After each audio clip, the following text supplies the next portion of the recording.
Buen día a todos, bienvenidos a nuestro webinar sobre oportunidades eléctricas en Centroamérica y el Caribe. Comenzaremos en un minuto para darle tiempo a todos los inscritos a ingresar al webinar. Muchas gracias.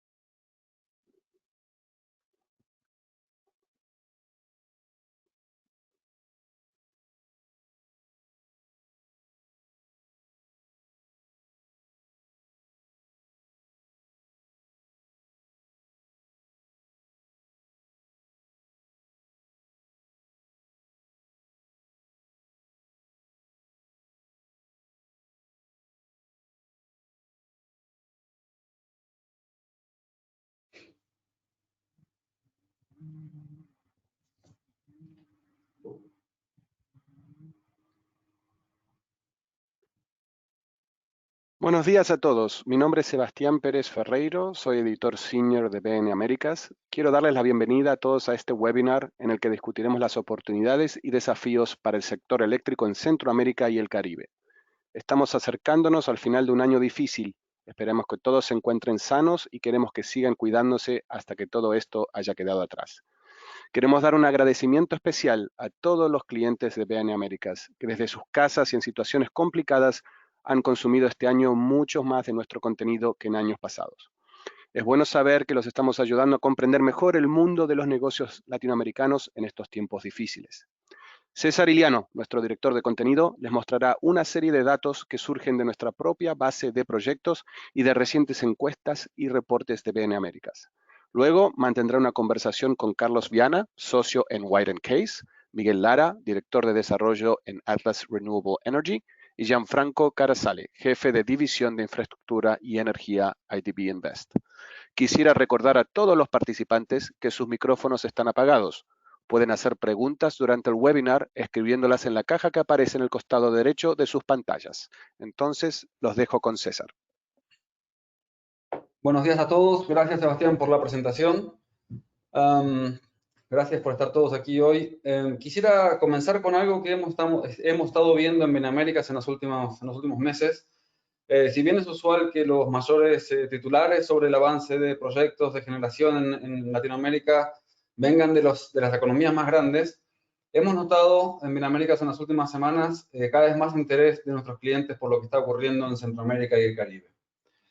Ese mayor interés comenzó a mostrarse con mayor cantidad de preguntas y consultas de nuestros clientes sobre proyectos, proyectos que se reactivaban y qué estaba sucediendo con temas regulatorios en la región. Pero mientras estábamos viendo eso, también llegaron los resultados de nuestra encuesta anual que hicimos en septiembre sobre el sector eléctrico. En ese sondeo, una de las preguntas era cuáles eran los países que presentaban mejor clima de inversión para proyectos eléctricos en el corto y mediano plazo en América Latina. Y después de Chile, Colombia y Brasil, apareció en un bloque el grupo Centroamérica y el Caribe. Y es importante destacar que un 30% de quienes respondieron a la encuesta trabajan en empresas con presencia en ambas subregiones, por lo que se trata realmente de opinión informada. El FMI espera que Centroamérica crezca un 3,6% en 2021 y el Caribe un 3,9%. Y las cifras oficiales muestran, por ejemplo, que tras una caída de 10,7% en el consumo eléctrico en Centroamérica en mayo, las cifras comenzaron a normalizarse luego de eso, y en septiembre la caída fue del 1,53% respecto del igual mes del año pasado. Entonces, quiero seguir mostrándole algunas otras insights, algunas otras cosas que hemos visto en Centroamérica. Esto surge de nuestra base de proyectos. La cantidad de proyectos de energías renovables casi dobla la de los hidroeléctricos. Y además, en cuanto a la cifra de proyectos de hidroelectricidad, lo que estamos viendo tanto en Centroamérica y en el Caribe como en toda la región es que cada vez hay más proyectos hidroeléctricos medianos o grandes que siguen apareciendo en los documentos regulatorios y en los papeles de muchas empresas y reguladores, pero muchos en el sector privado ya descartan de que esas grandes centrales hidroeléctricas vayan realmente a llevarse a cabo, lo cual le da aún más una ventaja a los proyectos 100% renovables como solar, eólico, biomasa o geotérmico. Esta es otra forma de ver los datos por su capacidad. Aquí vemos de nuevo que la hidroelectricidad en Centroamérica y el Caribe aportará casi un tercio de la capacidad que tienen todos los proyectos en etapas tempranas o en construcción en las dos regiones. Pero la suma de los renovables da un 39% de la capacidad futura. En el primer trimestre del año hicimos un estudio similar para toda América Latina y en ese caso la suma de las renovables arañaba el 50% en cuanto a de dónde provendrá la energía que llegará a las matrices de la región con los proyectos que están ahora en marcha. En este gráfico mostramos cómo se distribuye la cartera de proyectos renovables entre los países. Allí vemos que en energía solar, República Dominicana domina, doblando la cantidad de proyectos activos, por ejemplo, en Puerto Rico.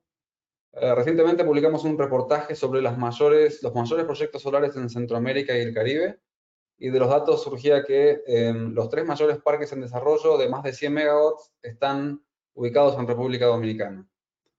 Al analizar la cartera eólica, en cambio, Panamá supera a República Dominicana. En Panamá se están desarrollando los 7 proyectos de mayor capacidad en toda la subregión.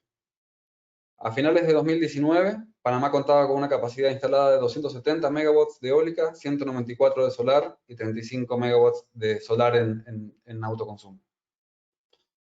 En cuanto a los proyectos geotérmicos, la distribución es mucho más pareja. Allí se destaca Borinquen 2 en Costa Rica, que entrará en producción en 2030.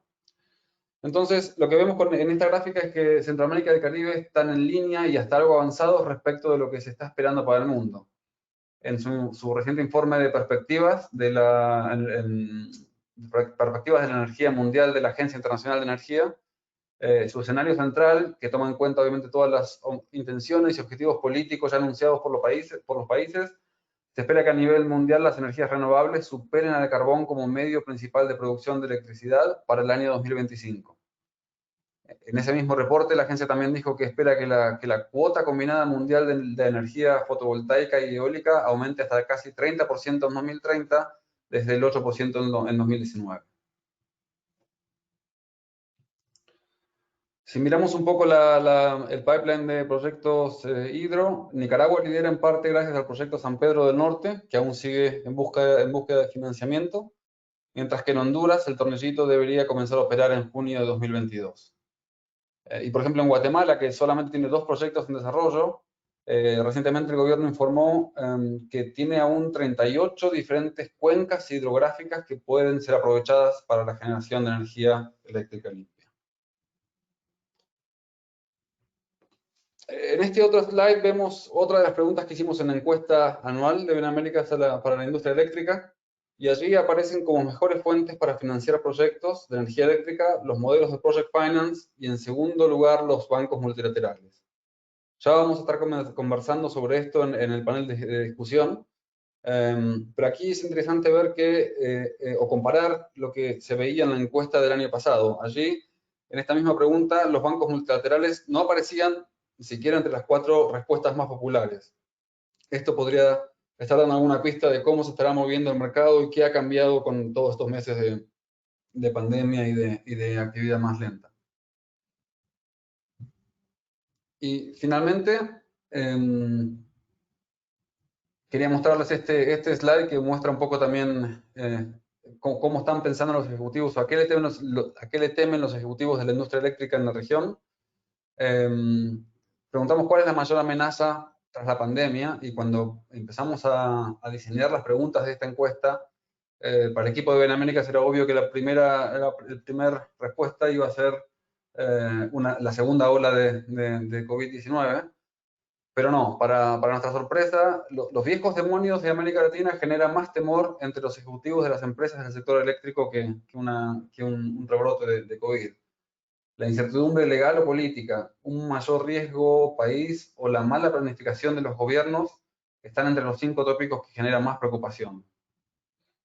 Entonces, con esto termino esta ronda de gráficos, pero quería resumir un poco lo que vimos. Centroamérica y el Caribe son 2 regiones consideradas atractivas para la inversión en la industria de energía eléctrica y tienen una cartera de proyectos de generación volcada hacia fuentes renovables. Se espera que los modelos de Project Finance y los bancos multilaterales sean clave para la financiación de estos proyectos tras la pandemia, aunque siguen generando preocupación la incertidumbre política y la planificación de los gobiernos para este sector. Entonces, ahora vamos a iniciar el panel de discusión. Está con nosotros Carlos Viana, socio en Wire & Case, Miguel Lara, director de desarrollos en Atlas Renewable Energy, y Gianfranco Carasale, jefe de la división de infraestructura y energía del IDB Invest. Buenos días, ¿cómo están? Buenos días. Buenos días, César. Buenos días, César. Gracias de nuevo por estar aquí con nosotros. Quería comenzar la discusión con uno de los conceptos que vimos en las gráficas. En la gráfica se muestra que en la encuesta entre cientos de ejecutivos que hicimos del sector eléctrico, muestra que Centroamérica y Caribe aparecen como la cuarta zona con mejor clima de inversión en toda América Latina, detrás de Chile, Colombia y Brasil, pero aún adelante de México y de Perú. Entonces, mi pregunta para ustedes es, ¿cuáles creen ustedes que son los puntos fuertes de la región para haber ganado esa posición? Si podemos empezar con Miguel. Claro que sí, César, gracias. Mira, pues en primer lugar yo creo existe una necesidad de mejorar la matriz energética en estos países, pero también como bien comentabas ahorita en la encuesta, el principal riesgo que estamos percibiendo, en este caso nosotros que somos generadores, pues son los riesgos políticos o regulatorios. Yo estoy basado en México y, por ejemplo, países como México han sido percibidos como menos competitivos, dado todo el ruido regulatorio que ha existido en este último año, ¿no? Entonces, la coyuntura entre la baja de la demanda debido al COVID y los mensajes poco alentadores de la actual administración han hecho que disminuya el grado de interés por el desarrollo de nuevos proyectos o el avance de los proyectos que están en construcción. Hemos visto que países, por ejemplo, como Guatemala, República Dominicana, Puerto Rico, Jamaica, podemos desarrollar, si bien en menor escala, pero están cobrando relevancia precisamente porque se están las condiciones para el desarrollo, ¿no? O sea, algunos de estos incluso están empezando a publicar posibles subastas. Entonces yo creo que en pocas palabras la decisión de un país de mejorar su matriz energética para reducir las emisiones es un mensaje muy importante para nosotros, ¿no? Y este es un mensaje que se transmite con un marco regulatorio claro que propicie la inclusión de renovables.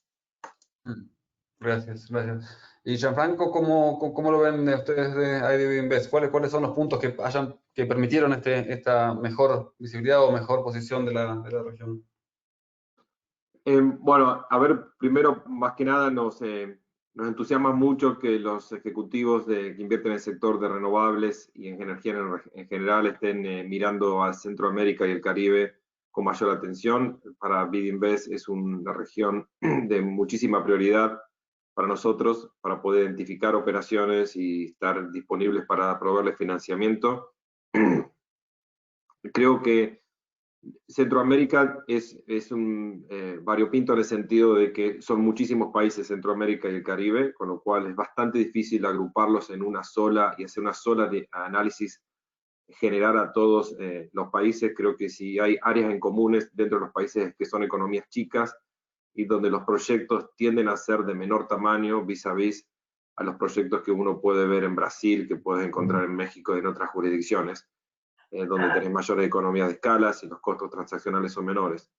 Creo que la pandemia, el impacto que ha tenido en la matriz energética, ha permitido reacomodar algunas cosas y ha permitido que los países empiecen a comenzar a ver esta oportunidad como una forma de transformar su matriz energética en la medida que exista un incremento de la demanda que vaya más allá de los niveles de prepandemia. Los temas que quizás son de preocupación para Centroamérica no son diferentes a los temas que son preocupaciones a otras jurisdicciones de Latinoamérica, que son la bancabilidad de los contratos, la calidad de los off-takers, la estabilidad del marco jurídico y demás. Y eso siguen siendo preocupaciones que no solo quizás para los sponsors, sino también para los lenders. Pero existen mecanismos para mitigar ese tipo de riesgos, que existe el apetito para hacerlos bancables, por lo menos como instituciones como la nuestra, para estar presente, para darle apoyo a los a sponsors y los países a desarrollar su matriz energética. Bien, bien. Carlos, ¿cómo lo ven ustedes con el rol diferente que tienen desde Wirecase? Sí, bueno, por suerte hemos estado bien activos en la región, tanto en Centroamérica como en el Caribe. Y creo que, como bien menciona Gianfranco, es una historia de muchos diferentes microvecindarios. Aunque sí hay obviamente integración, lo que afecta mucho la dinámica en la mayoría de los mercados centroamericanos en mayor o menor medida.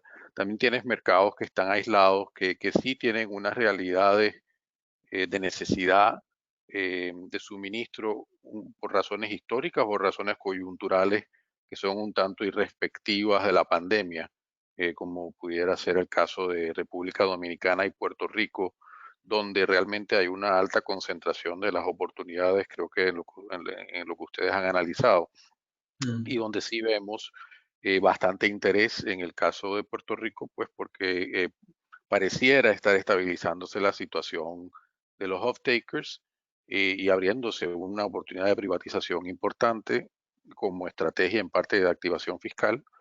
Y en República Dominicana, donde entidades como el IFC, Proparco y varias de las entidades soberanas han dado apoyo gubernamental a los off-takers de la República, que históricamente, pues todos sabemos, tienen un historial de pago muy controvertido y que se han beneficiado de esa confianza y apoyo un tanto gobierno-gobierno.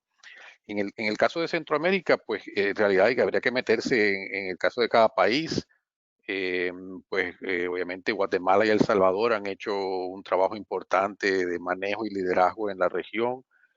Tienen sus desafíos en términos de riesgo soberano, pero son mercados donde hay un riesgo de contraparte relativamente privatizado, aun si hay un sistema jurídico un tanto débil a nivel local.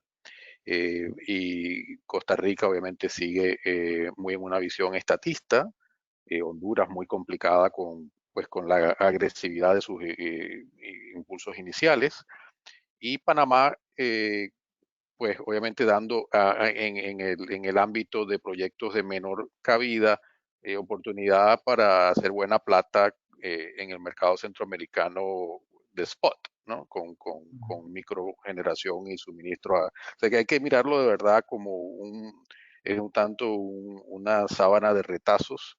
Pero al final del día tu pregunta de por qué Centroamérica y el Caribe atrae, yo creo que es en parte porque pues la verdad es que Perú y México están muy complicados. Entonces, aparte de Brasil y Chile, en contraste despuntan las necesidades de la región y que pues está menos complicada comparativamente que otros mercados que hoy día se ven mucho más complicados de lo que han estado históricamente. Claro, gracias. Otra de las cosas que sondeamos en las encuestas es, obviamente, cuál había sido el mayor impacto en todos los sectores que cubrimos, pero específicamente en la región, en alguna de estas dos subregiones, ¿cuáles creen que acá haya sido el mayor impacto de la pandemia? Y, digamos, y ¿cuándo esperan que la inversión retorne a los niveles que se veían antes de la pandemia? Miguel. Gracias, César. Pues mira, yo creo que a nivel país se ha sentido mucho más en los países que dependen en mayor medida del turismo y de las remesas, ¿no? Por estar interconectadas las economías. Creo que en este sentido, pues al sector eléctrico en particular nos ha afectado como consecuencia, ¿no? Vemos que hay dos grupos de consecuencias o de causas, perdón, para la contracción que hemos tenido. Y primero, a nivel doméstico, pues cada país ha reducido la movilidad de la población con el objetivo de controlar los contagios, ¿no? Esto, como bien sabes, ha contraído la economía, ha hecho que baje la demanda eléctrica, y esto a nosotros como sector ha hecho que pospongamos proyectos por esta, baja en la demanda. O sea, pensemos, por ejemplo, en un cliente industrial que estaba pensando contratar pues esto claramente ha sido pospuesto, ¿no? Hemos tenido también restricciones debido a la baja movilidad en la construcción de los proyectos, que algunos han tenido que ser pausados. Y luego, por otro lado, una vez que, digamos, empieza a volver a la nueva normalidad la economía doméstica, todavía tenemos interrupción en algunos canales de suministro internacionales que también han retrasado la construcción y puesta en marcha de algunos proyectos. Entonces, yo creo que en este sentido, a nosotros como sector, la mayor afectación ha sido la incertidumbre que está asociada ahora con el desarrollo de nuestros proyectos.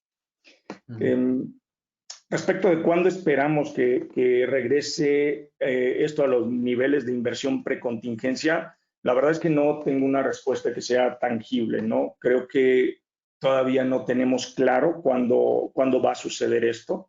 Estamos viendo países que están empezando a regresar a niveles de contagios similares o mayores a las aperturas graduales de las actividades. Se espera que pronto a lo mejor estemos entrando a la segunda ola de contagios. Entonces, es algo difícil de contestar ahora, ¿no?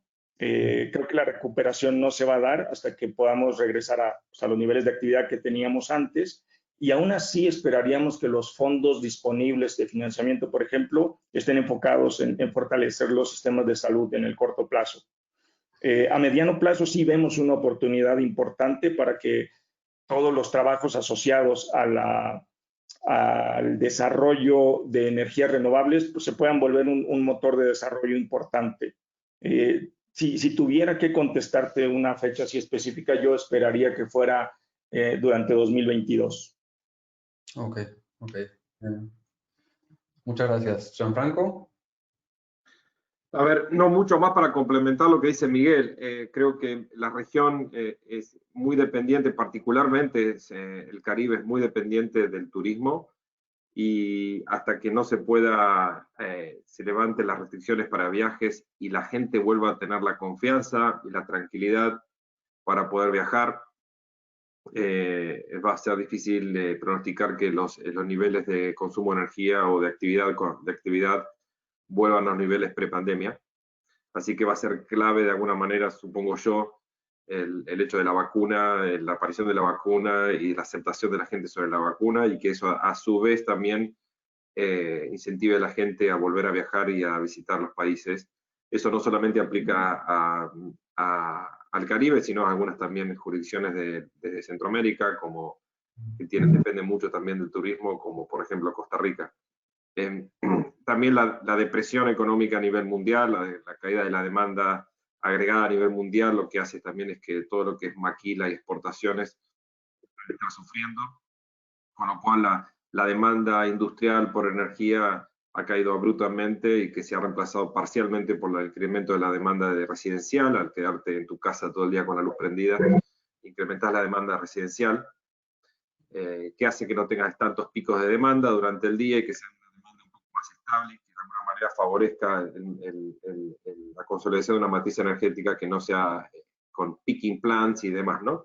Pero esto es temporal, hay que prepararse para cuando vuelva. De nuestro lado, de Bidinvest, no estamos pensando en la pandemia, estamos pensando post pandemia, y cualquier proyecto que comience su desarrollo hoy, por definición, no va a tardar menos de al menos 1 año y medio en finalizarse, o 2 años, con lo cual esperamos que para entonces ya esté resuelta la pandemia, y no vemos que sea necesario poner todo en hold hasta esperar que termine, particularmente todo lo que es relacionado al desarrollo de proyectos. Todos los que estamos aquí sabemos lo que cuesta desarrollar un proyecto, Miguel del equipo de Atlas y Carlos después de financiarlo. Cuando nos sentamos a financiarlo, los 2 meses que demora hacer un project finance para llegarlo a puerto. Así que nosotros estamos alentando a que se continúe en el desarrollo de los proyectos y alentando a los países a pensar en el día después. La realidad es que a pesar de eso hemos visto una retracción y unas demoras, no solo en el sector de energía, sino en general, en concesiones de infraestructura también, en sacar los proyectos al mercado para financiar. Y eso ha hecho que al mismo tiempo nosotros hemos enfocado nuestros esfuerzos en proveer liquidez a los sistemas, más que de financiar Greenfield. pero sabemos que eventualmente va a volver esa oleada de Greenfield Assets a financiar y estamos preparados para hacerlo. Como una especie de valle donde tienen que aprovechar el tiempo para que los próximos proyectos estén todos bien atados para cuando sea el momento de iniciarlos. Exactamente, exactamente. Carlos, ¿cuál es tu pronóstico para eso? Mira, complementando a Miguel y Gianfranco, quien obviamente tienen una visión de negocios más profunda, lo que sí llama la atención, ¿no? Es que yo creo que hay una coyuntura eh, en aquellos países donde la economía política es tal que el gobierno no tiene eh, necesariamente resistencia de constituyentes para apoyar el crecimiento renovable, a movilizar el desarrollo de crecimiento de energía eh, en la dirección de las renovables no convencionales y aprovechar una coyuntura para transformarlo en una política fiscal. Y ahí de nuevo, pues vienen nombres interesantes, ¿no? O sea, viene Puerto Rico, viene República Dominicana, viene tal vez Nicaragua, porque también hay que tener en mente que hay una serie de jugadores internacionales que también se desactivan sus mercados locales y están con el apoyo de sus gobiernos buscando activar su presencia internacional, sea por razones económicas o por razones políticas de presencia en el mercado centroamericano, que sigue siendo geopolíticamente un mercado interesante. Entonces, yo estaría pendiente a esas corrientes que no son necesariamente las corrientes comerciales, macroeconómicas típicas, sino unas coyunturas puntuales que se presentan en algunos de los mercados. Otra cosa que hay que tener el ojo es a ver qué hace Guatemala. Guatemala sigue hablando de una subasta. Sí. Obviamente ellos han cambiado. Primero trataron de diversificar. En la penúltima, en la última, el objetivo era bajar los precios. Pudiera haber gas, mucho más gas entrando en la región de lo que había hace 2, 3 años. Por lo que yo creo que hay que tenerle el ojo muy echado a lo que hace Guatemala. Como saben, Guatemala lidera la regulación en la región y El Salvador la comercialización. Y esos dos mercados creo que para Centroamérica en particular van a decir mucho, pero de nuevo tenemos las demoras que mencionas en los proyectos en Nicaragua, pues creo que están creando, igual que en Puerto Rico, unas necesidades de suministro importantes que tal vez los gobiernos no con Project Finance ni con participación tan privada, pues sí le entran fuerte, ¿no? Gracias. Sí, un poco relacionado con eso, digamos, los datos muestran, digamos, si uno tuviese que pensar qué está pasando ahora, o que supongamos que todos los proyectos que están en desarrollo se ponen en una línea alargada, se ponen en hold, hay mucha mayor cantidad de energías, de proyectos de energías no renovables que superan ampliamente los hidroeléctricos, pero, digamos, si tuviesen que hubiese una línea de largada nuevamente y todo se pusiese a estudiar de nuevo tras la pandemia, digamos, ¿ustedes creen que saldrían caminando más rápido, corriendo más rápido los no renovables? O sea, ¿creen que la pandemia acelerará aún más la transición a energías verdes? ¿O por alguna razón hubo algún efecto de la pandemia que hace también pensar en la necesidad de ampliar o modernizar proyectos no renovables que ya estaban en operación? Miguel. Sí, mira, yo creo que como sociedad nos hemos dado cuenta de lo interdependientes que somos unos de otros. Creo que en este sentido la pandemia sí ha puesto de manifiesto que es muy importante que trabajemos para transicionar hacia una economía más verde, ¿no? O sea, que pongamos atención en los grandes problemas que tenemos que atacar, como es el cambio climático. Te diría que en el corto plazo, como ya hemos mencionado, sí la pandemia ha frenado toda la actividad económica, ¿no? Y el sector renovable no ha sido la excepción. Entonces, en el corto plazo creo que sí lo ha frenado, pero en el largo plazo creo que existe todavía muchas más oportunidades para los renovables. Hay un reporte de IRENA que habla acerca de, complementando lo que decía Gianfranco, de la recuperación post-COVID, y creo que hay una gran oportunidad para que el motor de, bueno, que la transición energética sea uno de los motores de desarrollo, ¿no? Por ejemplo, este reporte menciona algunas cosas así puntuales importantes, como por ejemplo, cada $1.000.000 que se invierte en los renovables o en mejorar la flexibilidad de la red, te puede crear 25 trabajos. Cada $1.000.000 que se hace en eficiencia energética puede mejorar 10 trabajos. Un plan de trabajo acelerado para hacia la transición te traería alrededor de 5.5 millones más para 2023. Entonces, creo que, digo, en el corto plazo sí hubo un alto en toda la economía, pero en el largo plazo vemos muchas más oportunidades para que los renovables se integren más rápido. Muchas gracias. Gianfranco. Coincido también con Miguel. Yo creo también es que lo que vemos todo el mundo es que cada día que pasa, los proyectos renovables, energía solar y eólica principalmente, producen cada vez energía más barata produce cada vez energía más barata. O sea, si vemos lo que ha evolucionado la energía solar y eólica en los últimos 10 años, hace 10 años o hace 5 años incluso, ya desde Bidinvest, por ejemplo, utilizamos fondos concesionales a tasa subsidiada de donantes, como el fondo canadiense que manejamos para el gobierno de Canadá, o el recientemente constituido para el gobierno británico, para subsidiar tasa para hacer viables proyectos solares, por ejemplo, en Uruguay, para competir con algún proyecto de gas o con un proyecto que estaba quemando diésel.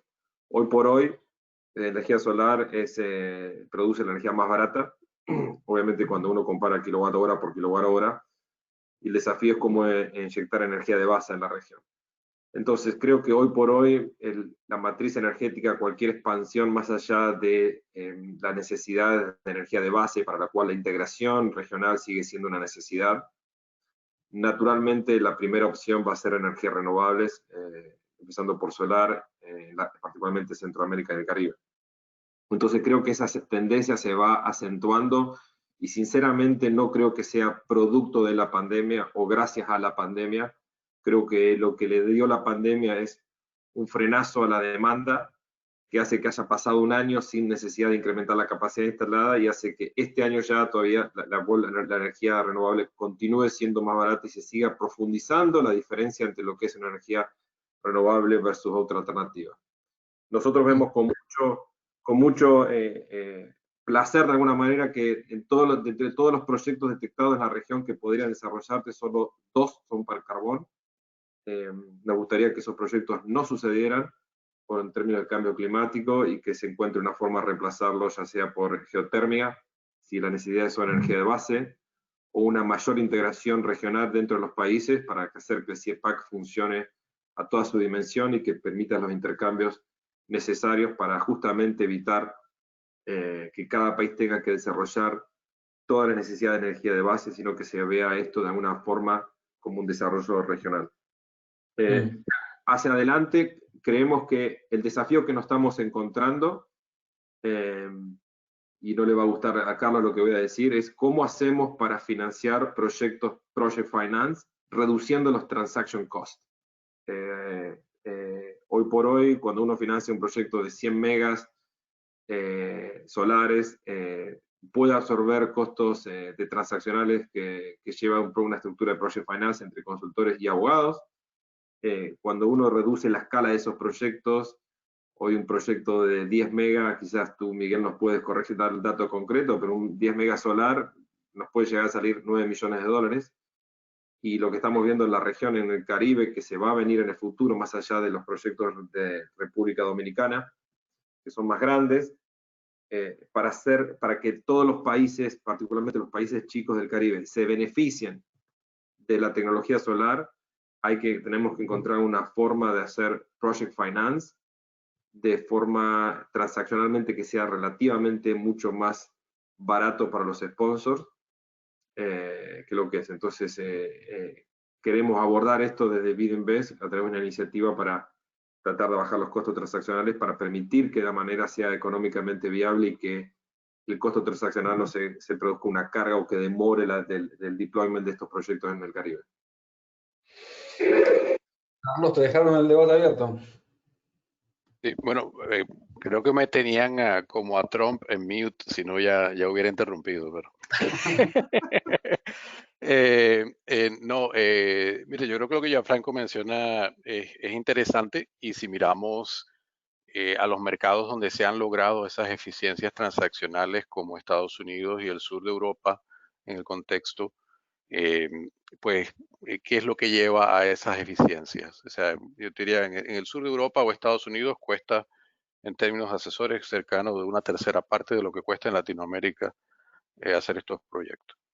¿Y por qué? Porque hay una estandarización de procesos.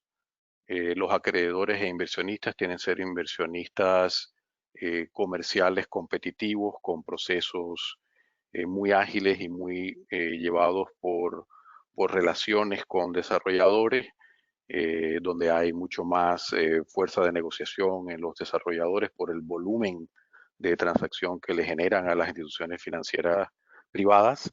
Y hay mucha menos negociación, mucho menos due diligence y mucha más rápida ejecución, en parte porque los sistemas jurídicos y regulatorios son predecibles, completos y estables, y los riesgos son mucho menores. Entonces, la manera de minimizar el riesgo transaccional es minimizar el riesgo regulatorio y el riesgo de negocio que sean los contratos o los modelos tienen que incorporar en todos los mercados latinoamericanos. Incluso ya eso se empieza a despuntar en Chile, donde hoy día el costo transaccional y de adaptación.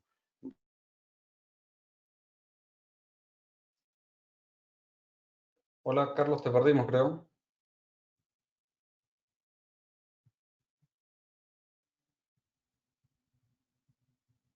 Pero al final del día, no sé, me es un poco difícil pensar que las decisiones de inversión se están tomando o no por el costo transaccional de los asesores. Yo creo que en realidad hay unos desafíos.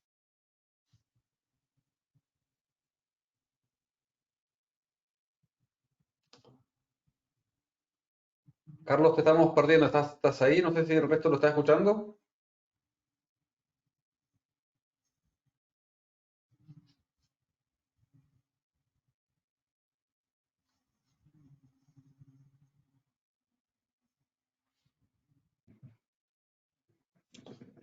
Gianfranco, no sé si me escuchas. Sí, yo te escucho, César. Había un problema. Mira, después obviamente retomamos con Carlos. La pregunta quizás más para Miguel, una pregunta que nos llega del público justo sobre este tema, dice, mientras más en proyectos de energía intermitente, renovable, se incorpora la matriz y las térmicas se vuelven viejas, ¿cómo se asegura la potencia firme en el futuro en la región? Esa es la pregunta que nos llega. Muchísimas gracias. Es muy, muy buena pregunta. Yo creo que estamos todavía en transición hacia una solución permanente, ¿no? Definitivamente hoy necesitamos la energía térmica como respaldo. Estamos muy expectativos de los costos que puedan lograr las tecnologías de almacenamiento, de la transición que pudiera haber hacia hidrógeno verde. Entonces creo que hay muchas oportunidades a futuro. Hoy, sin embargo, no son viables comercialmente todavía, ¿no? Pero creo que llegaremos ahí. O sea, podríamos pensar también, perdón, en una mezcla entre viento, eólico y solar, pero ambos intermitentes no te darían la certeza de que tienes la energía de base que necesitas. Sin embargo, creemos que en un futuro próximo deberían ser las tecnologías de almacenamiento o bien transicionar hacia una economía basada en hidrógeno. Bien. Pasamos a la siguiente pregunta mientras esperamos que Carlos pueda conectarse nuevamente. Este es interesante porque también obviamente no es solamente para Centroamérica, sino que lo vimos en las respuestas de la encuesta para toda la región, con todas las restricciones de movimiento y viajes y demás.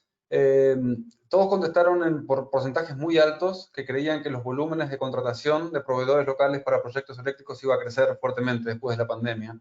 Entonces, una cosa es esperarlo y creerlo, y otra cosa es que efectivamente las regiones o subregiones tengan las condiciones necesarias para que esos proveedores se generen y puedan entregar servicios y bienes de la calidad que exigen los desarrolladores. No sé cómo lo ves, Miguel. Yo creo que sí, es correcto. Creemos o prevemos que va a haber un mayor desarrollo de proveedores locales. También creo que va a estar acentuado por la pandemia.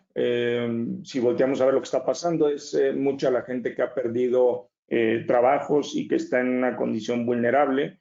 Entonces, anticipamos que habrá gobiernos que tomen la bandera de la transición energética como motor de desarrollo, y esto implica reentrenar o desarrollar habilidades nuevas en aquellos trabajos vulnerables, sobre todo, por ejemplo, pensemos en turismo. Entonces, creemos que va a haber un esfuerzo por desarrollar estas habilidades y estas competencias, ¿no? También es digamos, lógico pensar que un gobierno que está empujando por la transición energética como motor de desarrollo, pues querrá buscar, bueno, y no solo en los renovables, sino en infraestructura en general, querrá buscar una derrama económica hacia sus comunidades, y creemos que van a empujar el contenido local en mayor medida. Y Gianfranco, ¿cómo lo ven ustedes? A ver, no somos, Miguel está más, con más experiencia para opinar sobre este tema, pero te cuento un poco la visión del punto de vista de un prestamista como nosotros. O sea, siempre nosotros queremos, particularmente cuando estamos haciendo una estructura de Project Finance, es que los contratistas tengan experiencia en el sector. Tiempo atrás nos daba confort de que si veíamos un español o una española junto al equipo de construcción era ok, muy bien, porque venían de España con todo su haber desarrollado proyectos eólicos y solares hasta el hartazgo, y estaban trayendo ese skill a Latinoamérica. Hoy vemos que se ha simplificado muchísimo lo que es la tecnología de construcción, el equipamiento que ya tenés en la región, y el know-how ya es adquirible localmente y ya no es un tema de preocupación de quién te va a proveer los servicios de construcción para un proyecto solar.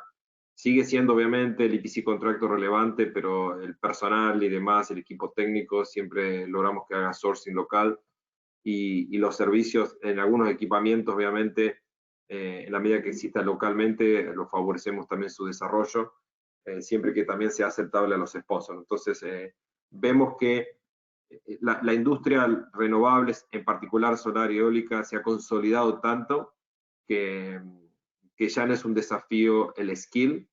Creo que el próximo desafío es storage, hacia el futuro almacenamiento de energía a través de bancos de baterías, y ojalá en un futuro hidrógeno, y para lo cual va a haber skills todavía que son necesarios, que va a haber que importar, y para lo cual obviamente estamos dispuestos también a apoyar de la misma manera que apoyamos el desarrollo de energía solar.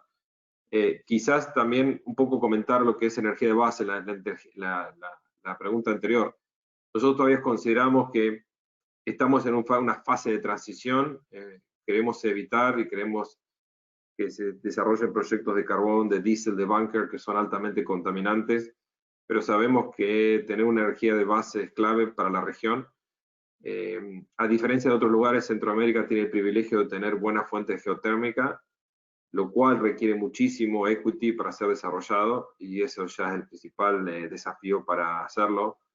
Hidroeléctricas de almacenamiento multianual quedan muy pocas y son muy complejas de desarrollar. Entonces creemos que este combustible de transición es el gas natural. Estamos apoyando con financiamiento a Energía del Pacífico, un proyecto desarrollado por un cliente estratégico de nosotros, Invenergy, proyecto que está en construcción en El Salvador. Ahora estamos trabajando también en el financiamiento del FSRU, que va a estar proveyendo servicios de regasificación a esa planta, y de esa manera inyectar que va a ser la planta térmica más eficiente del Triángulo Norte, y desplazar en la prioridad de despacho a todas las plantas térmicas que tiene El Salvador, y abaratar el costo de la energía para los salvadoreños y la región también. Entonces creemos que un rol para gas natural es el combustible de transición hasta que soluciones de battery storage, almacenamiento en baterías, sean suficientemente competitivas en términos económicos con otra alternativa, y podamos ya finalmente transicionar a una matriz 100% renovable, no solo en Centroamérica, sino en todo el mundo. Bien, gracias. Carlos, no sé si quieres comentar sobre esto del desarrollo de proveedores locales. Si quieres, después puedes redondear la idea que se perdió cuando perdimos conexión. Sí, gracias y perdón por el problema técnico que entiendo se me desconectó.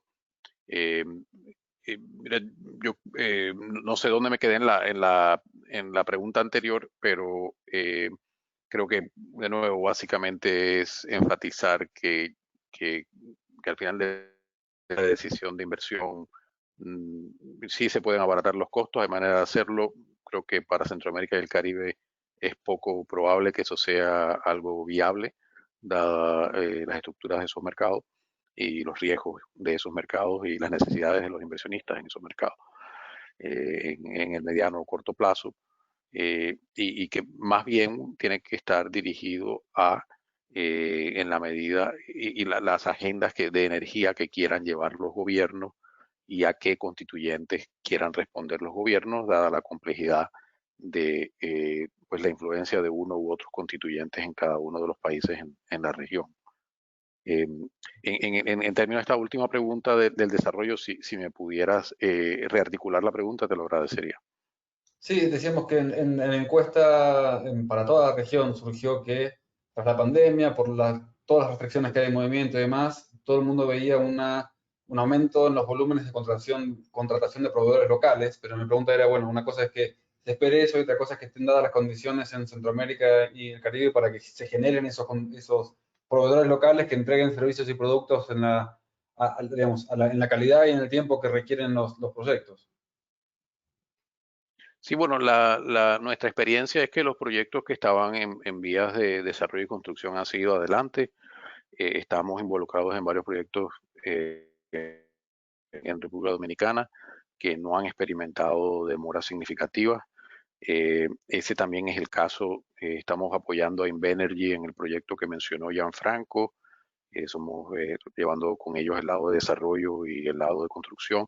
Y la verdad es que pues cuando tienes desarrolladores del calibre de los desarrolladores internacionales que ves en la región, han tenido un gran éxito en manejar los riesgos que se han presentado y con mucho apoyo de los gobiernos, además. El gobierno de El Salvador ha sido espectacular en el apoyo que le ha dado a Invenergy y a sus financistas en el continuo desarrollo a pesar de la pandemia. La verdad es que ha sido impresionante cómo han seguido los proyectos y con mucho apoyo y bueno gubernamental, la verdad. Bien, muchas gracias. Ya han comentado a lo largo del panel este tema, pero nosotros, aún después de hacer las encuestas para los 4 sectores, seguíamos un poco sorprendidos por el hecho de que lo que ven los ejecutivos de distintos sectores como mayor amenaza tras la pandemia no es tanto la segunda ola de la pandemia, sino los problemas crónicos que muchos países de la región tienen, que es el tema de planificación, riesgo político, tema regulatorio. Entonces, sé que lo han comentado, pero no sé si tienen comentarios adicionales a eso de por qué digamos, los problemas regulatorios aparecen como más graves que una segunda ola de la pandemia. Miguel.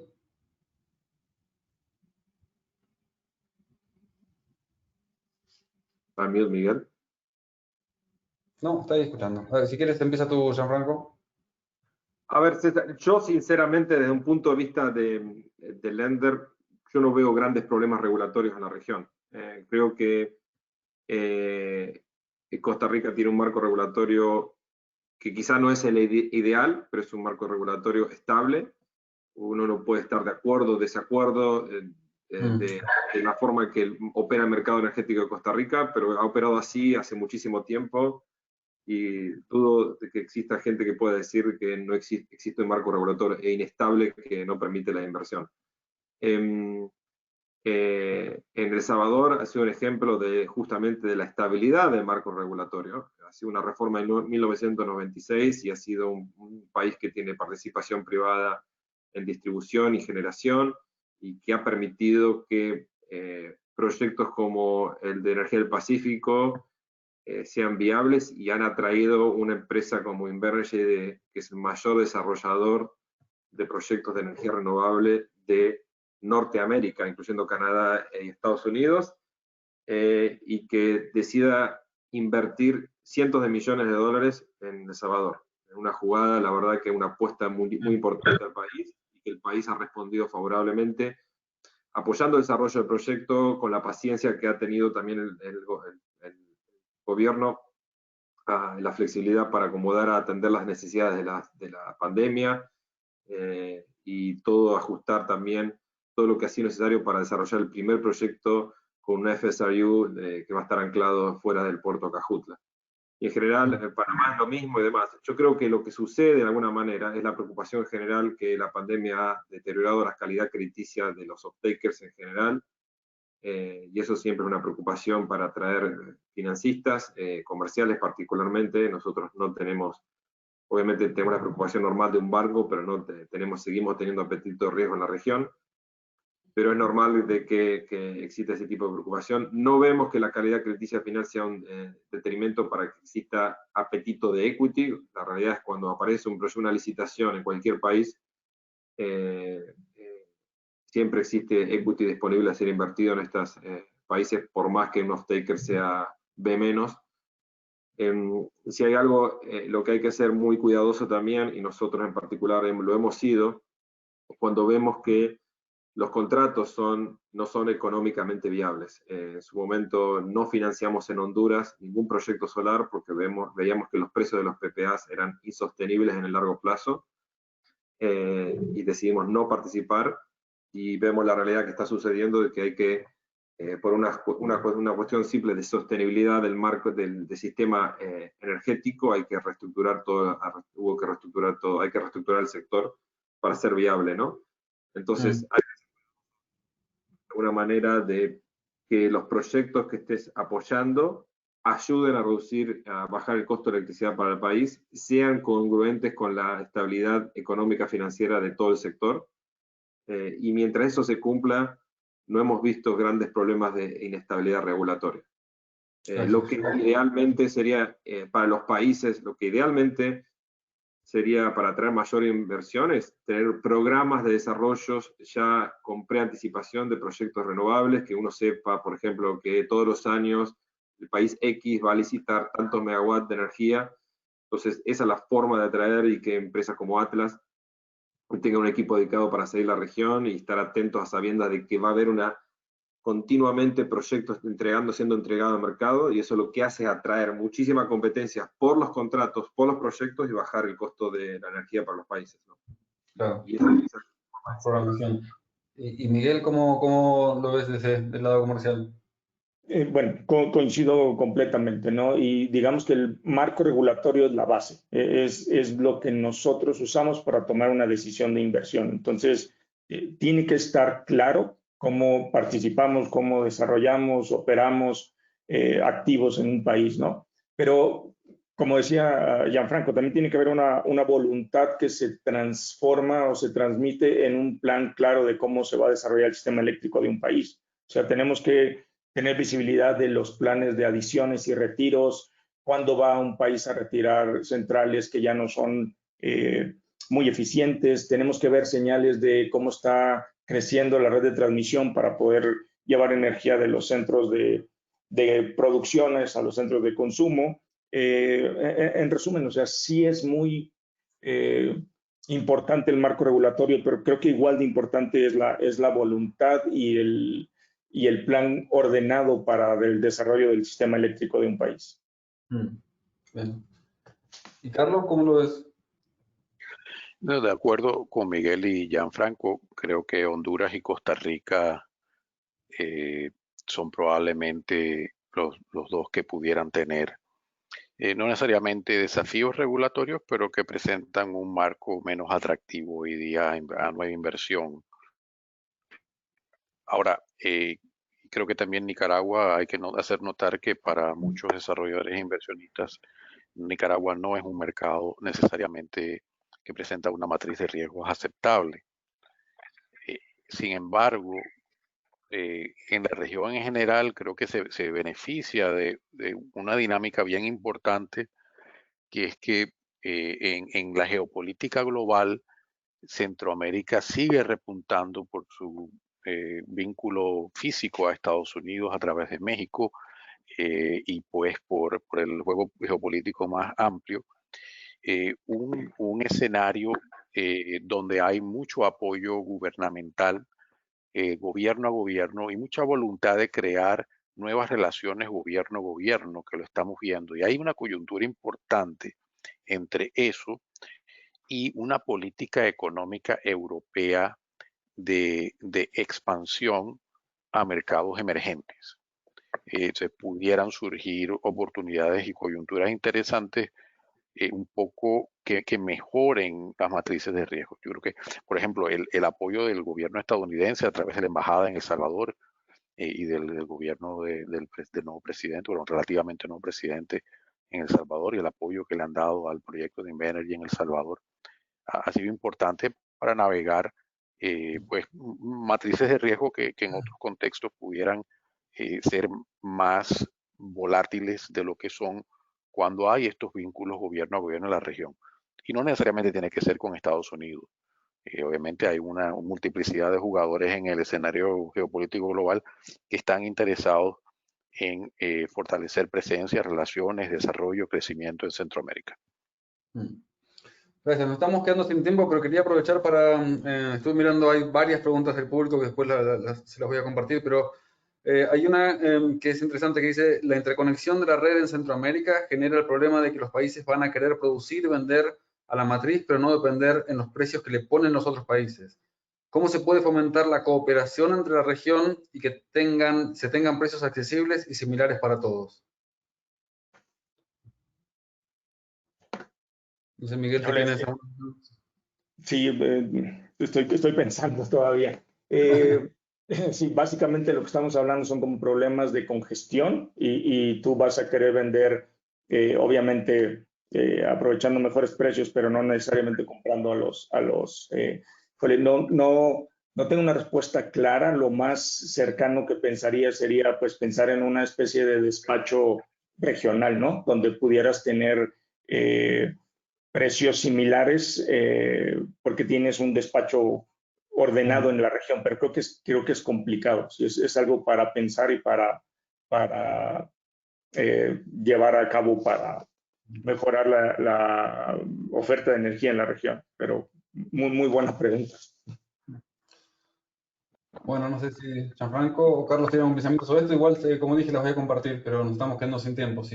No, César, a ver, un poco ahí, y nosotros desde el BID hemos sido un jugador muy importante en el desarrollo del CIEPAC, pero lamentablemente el CIEPAC necesita seguir consolidándose. Hoy opera obviamente con un mercado de oportunidad para hacer intercambios en la medida de que exista capacidad entre los países para interconectarse. El CIEPAC tiene problemas de curtailment, entonces no permite, por ejemplo, a países como Costa Rica, que tiene excesos hídricos muy importantes, particularmente durante el invierno, de exportarlos hacia el norte y suplir energía de base de alguna manera a países como El Salvador. Ejemplos de eso tenemos muchos en la región. Entonces, de alguna manera, se necesita seguir trabajando en que los países continúen desarrollando refuerzos, lo que se denominan los refuerzos nacionales a las líneas de interconexión, y al hacerlo liberar la capacidad de transmisión que tiene CIEPAC, y de esa manera que el mercado centroamericano empiece a trabajar en una dirección, a transformarse en un mercado único, donde, siguiendo la respuesta, puedas tener un mismo precio casi en toda la región. En la medida que sigan existiendo estas capacidades, una capacidad limitada de interconexión, y que esa capacidad sea utilizada para mover energía dentro de los mismos países, no se va a poder consolidar el mercado, no solo el mercado de oportunidad, sino en el futuro un mercado de largo plazo que permita a los países entrar en interconexiones y compromisos de largo plazo, para que un generador en país X pueda vender a una país Y. Es un esfuerzo a largo plazo y CIEPAC ha tomado años en desarrollarse. un logro importantísimo, pero obviamente necesitamos seguir consolidando ese esfuerzo para transformar a Centroamérica en un solo mercado único de energía, idealmente que permita optimizar el despacho, bajar las emisiones de carbono y que todos los centroamericanos se beneficien de un precio más barato. Claro. Bueno, no sé, Carlos, si quieres comentar sobre esto. Estamos en el último minuto. No, bueno, solamente que hoy día no vemos la comunidad de intereses en términos de la diversidad de la economía política en la región y dentro de cada uno de los países para sentar las bases para que realísticamente haya progreso en ese. Perfecto. Bueno, de nuevo muchas gracias a todos por participar. Miguel, Carlos, Gianfranco, y muchas gracias a la audiencia y a los clientes de Banamérica que se han conectado. Vamos a seguir con estos webinars en lo que resta del año, en 2021, así que esperamos seguir contando con su presencia. Muchas gracias a todos. Gracias. Gracias. Muchas gracias, César, por la invitación. Por favor, gracias.